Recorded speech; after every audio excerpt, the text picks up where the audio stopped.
All right, we need to have a serious talk about one of the most stubborn, frustrating, and, let's be honest, dangerous problems that so many of us face, especially as we get over the age of 50. You know what I'm talking about, that belly fat that just seems to have a mind of its own.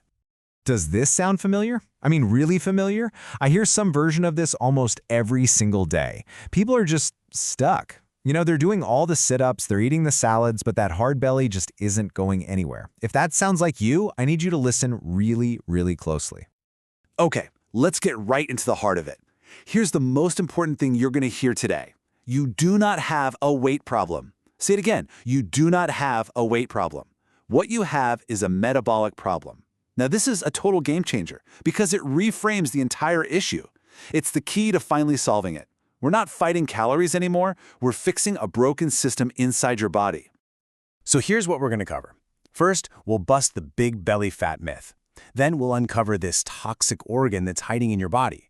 We'll find out why your liver is so overwhelmed, and then, the good stuff, we'll get into the exact foods, the timing, and a full-on rescue protocol to finally fix it. Okay, first up, the belly fat myth. We have to get this straight right out of the gate. Not all fat is created equal. I mean, the fat you can pinch on your arms is a totally different beast from that hard mass around your middle. And understanding this difference, well, that's step one. So look at this. It's a tale of two fats. On one side, you've got subcutaneous fat. That's the soft, kind of squishy stuff right under your skin. Mostly it's harmless. But then, you've got visceral fat. This is the real bad guy. It's deep inside your abdomen, packed all around your organs. It's what makes your belly feel hard and stick out, and believe me, it is a serious, serious threat to your health. And that brings us to our next point. We have got to stop thinking of that belly fat as just some passive storage unit for extra calories. Oh no, it's way more sinister than that. You need to see this for what it is. Visceral fat isn't just sitting there. It literally acts like its own organ, a toxic organ. Think of it like a little chemical factory that's running 24/7, just pumping out inflammatory chemicals, these things called cytokines, right into your bloodstream. And this constant low-grade inflammation, it's directly linked to things like heart disease, type 2 diabetes, and strokes. It's an active threat. So this leads us to the million-dollar question, right? Why does this toxic stuff build up in this one specific place? And why on earth does it get so much worse as we get older? Well, the answer, the true root cause of that stubborn belly fat, it's not about your stomach muscles, it's not about your calorie count. The trail of evidence leads directly to one single overworked organ, your liver. So how in the world does this happen? We're now at the absolute core of the issue, the overwhelmed liver. This is where that belly fat problem truly begins. I absolutely love this analogy because it makes it so clear. Just picture your liver as both the body's main filter and its primary fuel tank. For decades, it's been processing everything you eat and drink, but with our modern diet, it just gets clogged, overwhelmed, and eventually completely stuffed with fat. This is actually a condition called fatty liver. And when that fuel tank is filled to the brim, well, what happens? It has to spill over. And where does that fat spill? You guessed it, right into your abdominal cavity.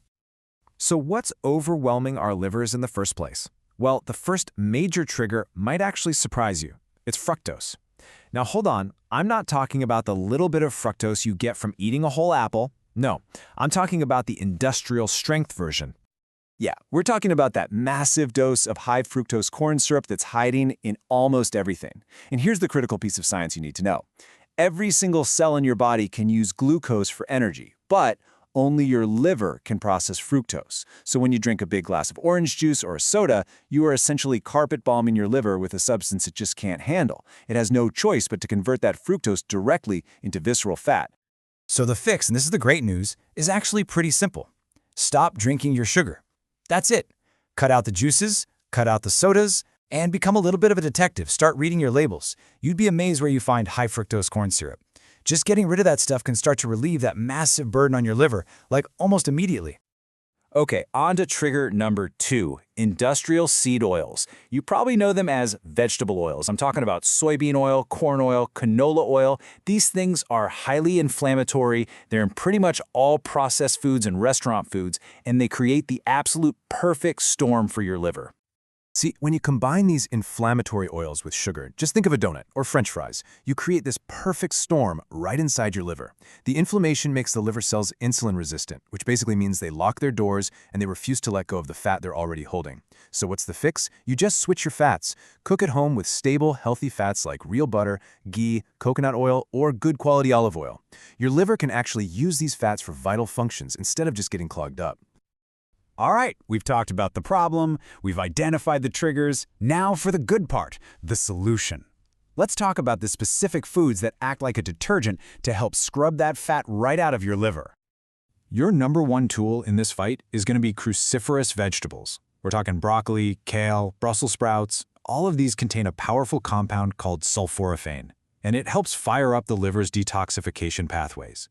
These veggies are just powerhouses. They support detox, they help balance hormones tied to fat storage. Try to aim for at least 1 cup every single day. Our next amazing tool is a nutrient called choline. I want you to think of choline like a solvent. Its job is to help transport fat out of the liver so your body can actually burn it for energy. And where do you find the best source of choline? Egg yolks. You know, for years we were told to throw away the yolks. It turns out we were throwing away the single most potent liver cleansing part of the entire egg. And this brings us to our third tool, apple cider vinegar. The acetic acid in vinegar is an absolute star player here because it improves your insulin sensitivity. Now remember, when your insulin is high, fat burning is completely locked down. So by lowering the insulin spike from your meal, you are literally unlocking your body's ability to burn fat. It's simple. Just 1 tablespoon in a tall glass of water, drink it through a straw to protect your teeth right before your biggest meal. It can make a huge difference. Okay, so we've covered what to eat and what to avoid. But there is one final piece to this puzzle, and I promise you it is just as important: when you eat. Think about it. Every time you eat, even just a little snack, you spike your insulin and your liver has to go to work.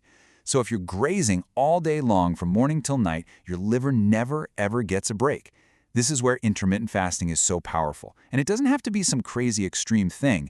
Simply finishing dinner by 7 p.m. and then not eating again until 9 a.m. the next morning, that gives your body a 14-hour fasting window. And in that window, your liver finally gets a chance to heal, and your body can switch over to burning its stored fat, specifically that toxic visceral fat. Whew, we have covered a lot of ground. So let's put it all together into one simple, powerful plan. Your new protocol that you can start using today. Here it is, your 5-step deflate your belly protocol. Number 1, eliminate liquid fructose. No more juice, no more soda. Number 2, eat your cruciferous veggies. Get them in daily to detox. 3, don't fear the yolk. Eat your eggs for that amazing choline. 4, use that tablespoon of vinegar and water before a big meal. And finally, number 5, stop snacking. Give your liver at least a 12-hour break every single night. This right here, this is your blueprint. I want to end on this because it's just an incredibly hopeful and powerful fact. Look, that hard belly didn't show up overnight, and it's not going to vanish overnight either. But your liver is amazing. It is the only organ in your body that can fully regenerate.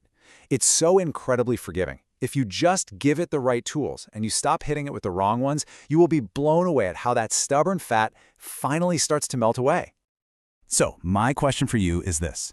Looking at that 5-step protocol, what is the one change you will commit to starting this week? Just one. Is it cutting out juice? Maybe adding some broccoli to your dinner? Let us know.